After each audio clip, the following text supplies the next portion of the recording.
Today we're going to be talking about sensing blocks. And the job of sensing blocks is basically getting the sprite to notice its surroundings. So there are three types of sensing blocks.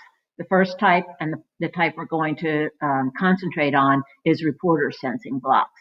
So these are used usually in an if-then or an if-then-else loop to decide when an action will occur. This particular script sends the sprite back to the center of the screen whenever it touches black. So you can see when the green flag is clicked, forever, if the sprite is touching the color black, then it's going to go back to 0, 0, which is the middle of the screen. And this will continue through the entire game.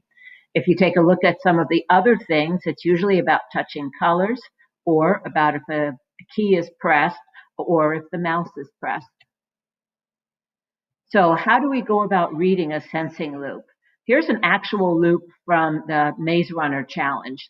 So when you're reading the loop, you always start from the middle and then you work your way out.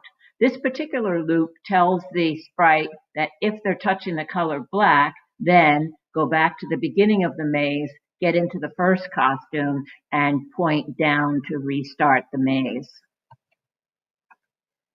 So the way you read a loop, it's kind of like a sandwich, but in this case, you're going to eat the middle part of the sandwich first, because the middle part is telling you what action happens.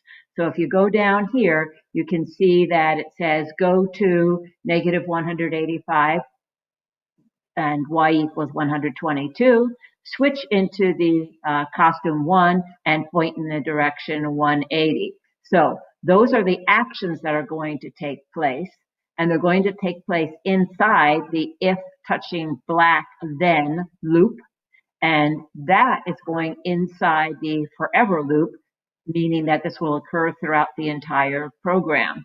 If you didn't put the forever loop in, it would only check once as soon as the green flag is clicked to see if you're touching black, and if you weren't, then the stuff in the loop would never happen. This is a really common mistake students make, forgetting to put the forever loop around the if-then. So when you put the loop back together again, take a look at it. It should make sense to you now. You've got the inner actions. You've got the thing that triggers that action, which is the color black being touched, and you have the computer checking that forever during your program. There are two other blue sensing blocks. These are action blocks. For example, the program can ask, "What's your name?" and wait until the person types their name in.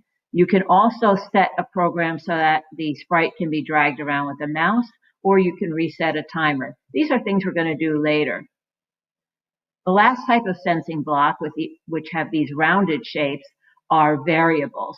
So in this particular situation, the if-then will read what the variable is. Usually, it's a number, or it may be a username, and then use the information from that variable to make a decision. We'll be doing these later.